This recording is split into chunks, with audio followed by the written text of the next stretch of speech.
Muito bem, o último exercício, exercício 5, diz assim: uma pessoa de massa 80 quilogramas, tá aqui 80 quilogramas, sobe todo o vão de uma escada de 5 metros de altura. Então, veja que a ilustração já está dizendo que a altura aqui, né, o desnível entre o nível de referência, a diferença de altura entre o nível de referência e o ponto mais alto que o sujeito vai subir, tem exatamente 5 metros. Já sabemos que é essa altura que a gente precisa para calcular a energia potencial gravitacional que ele vai ter quando chegar aqui. Claro, desde que essa energia seja medida em relação ao solo, ok? Então a gente usa esses 5 metros.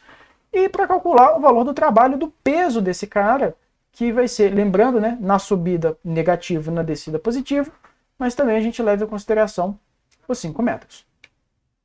Considere G, ou seja, a aceleração da gravidade igual a 10 metros por segundo, e assinale a afirmativa correta. Então agora nós procuramos a alternativa correta.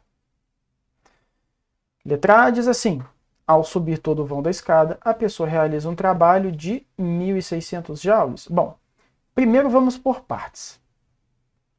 Vamos assumir, não está dito isso aqui, mas vamos assumir que essa pessoa está subindo com a mesma rapidez, está subindo com o mesmo ritmo. Ela está subindo com velocidade constante, tá? Por que isso é uma consideração importante a se fazer na resolução deste problema aqui? Porque ele falou que o trabalho realizado 1.600 joules é o trabalho que a pessoa realiza. Bom, se você já acompanhou atentamente as aulas anteriores, você já sabe que essa frase não faz sentido, que a pessoa não realiza trabalho, do ponto de vista físico, quem realiza trabalho é uma força. Mas aqui o que a gente pode compreender dessa frase é: a força que a pessoa faz para subir realiza um trabalho de 1.600 joules. É isso que a afirmativa está dizendo, tá? Então, esse cara, enquanto ele está subindo, a gente pode dizer que, pelo seu esforço físico, existe uma força que está fazendo com que ele caminhe para cima, tá? De maneira simplificada. E eu preciso supor que essa força seja constante, e para supor que essa força seja constante mais do que isso, igual ao peso, eu preciso considerar que ele esteja subindo sempre com velocidade constante. Então veja, não posso sair fazendo conta de qualquer jeito. A primeira consideração que eu tenho que fazer é o seguinte: primeiro eu tenho que entender o que ele está dizendo, né? Trabalho realizado não pela pessoa, mas pela força que ela, pelo esforço físico que ela faz. Aí sim. Segundo, para fazer isso, para fazer esse cálculo, eu tenho que considerar a velocidade dele constante. Porque aí eu posso entender o seguinte: olha, o trabalho que essa pessoa faz para cima, se ele está se movimentando com velocidade constante, é igualzinho o trabalho que o peso desse cara faz no sentido contrário. Lembrando que se um está para cima e o outro está para baixo, um tem que ser positivo e o outro tem que ser negativo. Neste caso, se ele está subindo, o trabalho do peso é negativo e o trabalho da força tem que ser positivo. Tá certo? Então, veja, vamos com calma e vamos retomando aqui o raciocínio. Eu tenho que assumir que a velocidade que esse cara está subindo é constante. Por que eu preciso assumir isso? Para garantir que a força que ele está fazendo, o esforço físico que ele faz para subir, é exatamente igual ao valor da força peso que puxa ele para baixo. Por quê? Porque se o esforço físico dele foi exatamente igual à força peso, o trabalho que ele faz para subir é igual ao trabalho que o peso faz para puxar ele para baixo, com a diferença de que um é positivo e o outro é negativo, certo? Então, calculando então o trabalho do peso, eu sei que na subida ele vai ser negativo, então ele vai ser menos massa do sujeito, vezes gravidade, vezes a altura que ele vai subir, que nós já vimos aqui, que é 5 metros. Então o trabalho do peso vai ser menos, a massa é 80, a gravidade é 10, e a altura é 5. Então vamos lá, vai fazer a conta de maneira mais simples.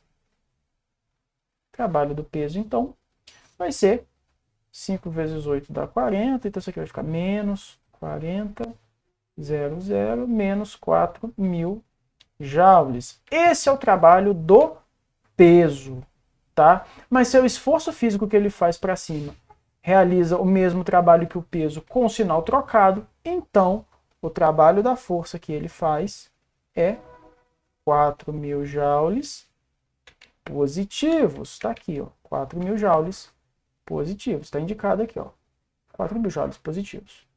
É 1.600? Não, não é 1.600. Por quê? Porque é 4.000, fazendo todas essas ressalvas. Letra B. Para que houvesse realização de trabalho pela pessoa, esforço físico dela, seria necessário que ela subisse com movimento acelerado? Errado. Por quê? Porque mesmo que ela subisse com velocidade constante, ou seja, com a mesma rapidez, ela realiza trabalho. Nós até calculamos. O valor que a gente encontrou do trabalho realizado por ela é esse aqui, ó, 4.000 joules. O fato de ser acelerado garante apenas que o trabalho não é 4.000. Vai ser mais do que 4.000. Vai ser um valor diferente de 4.000. Tá? Então, para que houvesse realização do trabalho pela pessoa, seria necessário que ela subisse com movimento acelerado? Não. Por quê? Porque subindo com velocidade constante, ela já realiza trabalho. Letra C. O trabalho realizado pela pessoa depende da aceleração da gravidade. Muito bem. O trabalho da pessoa, que a gente está considerando aqui, é o trabalho da força, do esforço físico que essa pessoa fez. Se a gente considerar que ela está subindo com velocidade constante, como nós consideramos na resolução da letra A, né, na verificação do cálculo aqui, com velocidade constante, a gente viu que esse valor é exatamente igual ao trabalho do peso com o sinal trocado. Então, nessa condição, sim, faz sentido. Por quê? Porque o trabalho do peso depende da aceleração da gravidade. Então, assim, essa afirmativa, por enquanto, é a melhor que a gente tem. Letra D. Ao subir a escada, não há realização de trabalho, independentemente de o movimento ser uniforme ou acelerado. Errado. Errado por quê? Porque existe trabalho nos dois casos. Se ele for uniforme, o trabalho é 4.000. Se ele for acelerado, o valor é diferente de 4.000. A gente tem uma outra forma para poder calcular esse trabalho se o movimento for acelerado. Óbvio que não dá para resolver aqui porque a gente não tem informação suficiente. Tá? Então, resumo desse exercício, a alternativa correta é a letra C. Muito bem, meus amigos, eu espero ter ajudado mais uma vez. Veja com calma, veja cada uma dessas resoluções com atenção, reveja suas anotações, tá? Pause, faça as contas com calma e lembre sempre de fazer um desenho, uma figura, uma representação gráfica para você compreender um pouco melhor o que o exercício está propondo. Beleza? É isso então, espero ter ajudado, um forte abraço e cuide-se bem.